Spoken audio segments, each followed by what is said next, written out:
ఎన్నికలప్పుడు మా గ్రామానికి వచ్చి మీటింగ్లు పెట్టేది. బాపూజీ గారితో చాలా సన్నిహితమైన సంబంధాలు నాకు ఇక్కడ జిల్లాలో వచ్చినప్పుడు కూడా. ఏదేమైనా ఒక స్ఫూర్తితోటి మనం బీసీలమంతా ఐక్యత కావాలి. మరి ఈనాడు ఏదైతే కమిటీ వేసుకున్నారో సరే, మొదటిసారి కాబట్టి నెక్స్ట్ మీటింగ్ను కూడా వేరే జిల్లాలో మీకు సండే మీకు ఫ్రీ ఉంటుంది కాబోలు.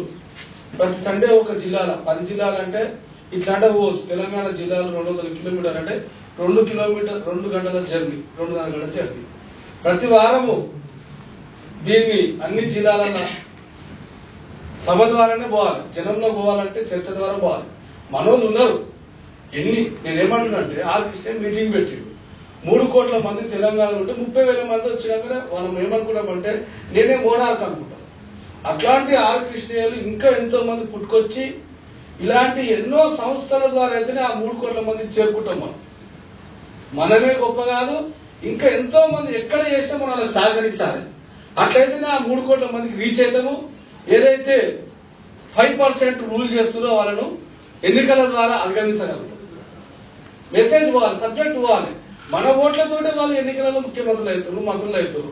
కానీ మనం వేసినటువంటి పంట వాళ్ళ నుంచి కోసుకోకపోతున్నారు. మన పంటను మనం కోసుకోలేకపోతున్నాం. ఎన్నికల రూపకంలో ఓట్లు మనం వేయించుకోలేకపోతున్నాం. అంటే ఆర్థిక పరమైనటువంటి ఇబ్బందులలో మనం ఉన్నాం. ఒక ఓటర్ దగ్గరికి రీచ్ కావాలంటే సామాన్యమైన విషయం కాదు. ఇట్లాంటి సమావేశాలు నిరంతరం మనం చేస్తూ చేస్తూ చేస్తూ చేస్తూ మనము వాళ్ళ దగ్గర తీసుకుపోవాలంటే ఇక్కడ ఉన్న వాళ్ళందరూ నాకు సంతోషం ఏంటంటే మేధావి వచ్చింది ఇక్కడ. నిజంగా ఇది ఆషామాషిగా లేదు.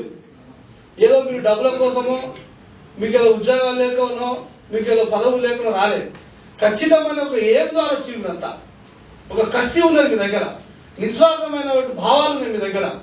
ఉదాహరణకు కేజ్రీవాల్ పెట్టిండు అంటే అంతవరకు ఢిల్లీలో అంతమంది సోనియా గాంధీ దర్బార్లో 15 సంవత్సరాలు ఉన్నాడు ముఖ్యమంత్రి కూడా పడుకోబెట్టిండ్రు. అంటే అలాంటి స్థాయికి ఎదుగుతామా ఏంది? మీ యొక్క వాతావరణం చూస్తుంటే నాకు అనిపిస్తుంది అటువంటి భవిష్యత్తు ఇక్కడ కనిపిస్తుంది. అందుకే మనం ఎక్కువ సమావేశాలు నిర్వహించుకొని మేము కూడా ఒక ఆలోచన చేసినాం. ఎందుకంటే నేను 54 సంవత్సరాలు ఉంటాను, 30 సంవత్సరాల నుంచి అన్ని పార్టీలో పనిచేసిన. వాళ్ళకు కుట్ర ఏముందంటే వాళ్ళకు మన శక్తి తెలుసు, అగ్రవర్ణాలకు ఓటు బ్యాంక్ తెలుసు, మన అన్ని విధాల శక్తివంతులు. కానీ వాళ్ళు మాత్రం గద్దె మాత్రం పిలిచి కూర్చోబెట్టారు. వాళ్ళు కూర్చోబెట్టింది అనుకుందాం, వాళ్ళు ఎక్కడ పోవాలి చెప్పు? ప్రపంచ దేశంలో వేరే దేశంలో బతకాలన్నా. అందుకే ఎన్నికల ద్వారా మనం దాన్ని సాధించుకోవాలి తప్ప దానికి ఎవరు ఆపలేరండి. అగ్రవర్ణాలు గొప్పోళ్ళు గారు తుపాకి పెట్టి ఓట్లు వేయించుకుంటలేరు. వాళ్ళు భుజాల మీద చేసుకుని తెలంగాణ మాత్రం మనోళ్ళను ఇంప్రెస్ అయ్యి ఓటు వేసుకుంటారు తప్ప మనకు లీడర్ లేక, మనకు ఆర్గనైజేషన్ లేక, ఎవరు ముందు లేకనే ఓట్లు వేస్తున్నారు మన వాళ్ళు. మనం ముందు పోయినప్పుడు, మన యొక్క సబ్జెక్టు వాళ్ళ జనంలో తీసుకుపోయినప్పుడు, మన నాయకత్వాన్ని బలపరిచినప్పుడు ఖచ్చితంగా బీసీ ప్రభుత్వాలు వస్తాయి, బీసీ ముఖ్యమంత్రులు అవుతారు. ఈ విధంగా మేము 30 సంవత్సరాల నుంచి పనిచేసినాక కూడా మేము ఒక ఆలోచన ఏం చేసినామంటే ఇంకా మనము వాళ్ళ టికెట్లు ఇవ్వమని చెప్పి అడిగితే నాకేమనిపిస్తుందంటే వాళ్ళకి ముఖ్యమంత్రి పోస్ట్ కావాలండి. వాళ్ళు మంత్రి ఎమ్మెల్యేలు వాళ్ళకి ఎక్కువ ఉండాలి.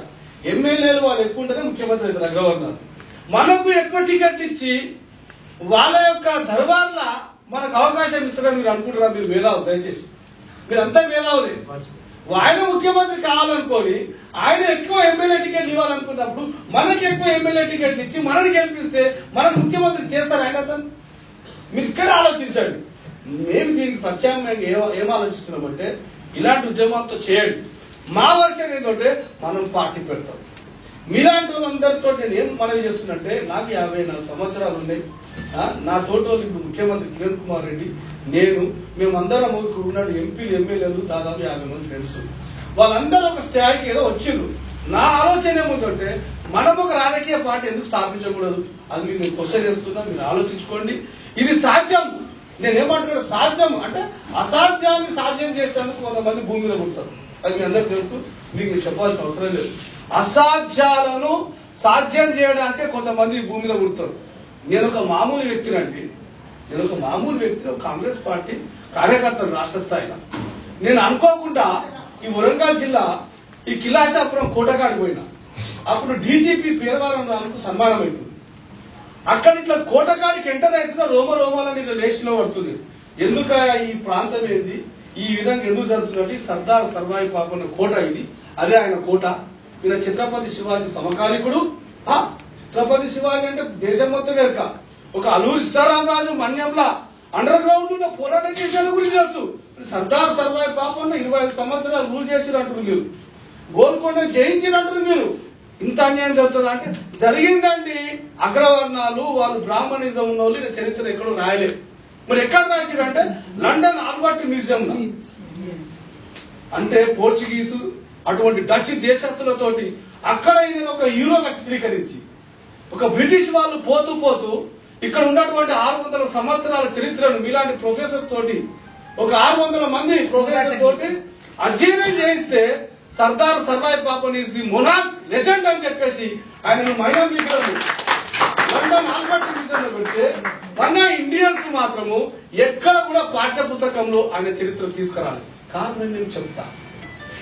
ఒక ఛత్రపతి శివాజీ మహారాష్ట్రకు రాజైతే ఇవాళ ఆయన తదనంతరం శివసేన ఒక పార్టీ పుట్టింది, మీకు తెలుసు.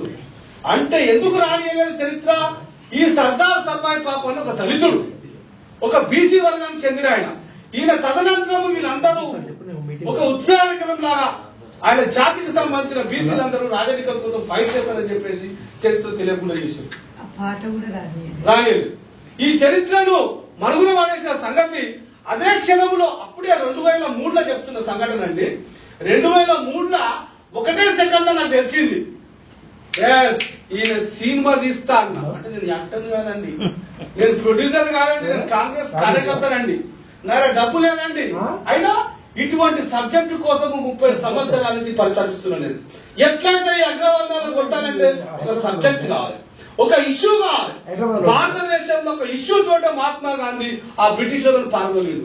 ఒక ఇష్యూ దొరికింది ఆయనకు. సౌత్ ఆఫ్రికాలో చదువుతున్నప్పుడు ఒక ఇష్యూ, అది అగ్రవర్ణాలంటే ఇంత ఫీలింగ్ ఉంటుందా, తెల్ల దొరలంటే ఇంత ఫీలింగ్ ఉంటుందా? ఇండియాకు వచ్చి ఒక ఇష్యూ తోటి పట్టుకొని ఆయన గోల్ కొట్టిండు. నాకు ఒకటే అనిపించింది, ఈ సర్దార్ సర్వాయి పాపన్న దళిత మొనార్క్, దళిత ఎజెండా ఆయన అన్ని వర్గాలను ఏకం చేసిన సర్దార్ సర్వాయి పాపన్న సినిమా కావాలని నేను దీన్ని తీసుకోపోదని చెప్పేసి నేను కష్టపడి ఆనాడు నేను 2 కోట్ల రూపాయలు సొంత పెట్టుబడి పెట్టినండి. ఆ ల్యాండ్ ఇవాళ అంతా 50 కోట్లు వస్తాయి. నాకు 2 రూపాయలు రాలేండి. అయినా 150 రోజులు సినిమా ఆడిచ్చాను నేను తెలంగాణ జిల్లాలో. అయినా కానీ జనాలకు ఎక్కలేదు బీసీలకు. మన బీసీలు ఏంటంటే ఎక్కడ మీకు మనం మెరుగుతుంది అటే చూస్తారు. పేదోడు చిన్నోళ్ళు చెప్పిన మాటలు పటేళ్ళది ఇంటికి అడుకోవాలి. ఆ పటేళ్ళు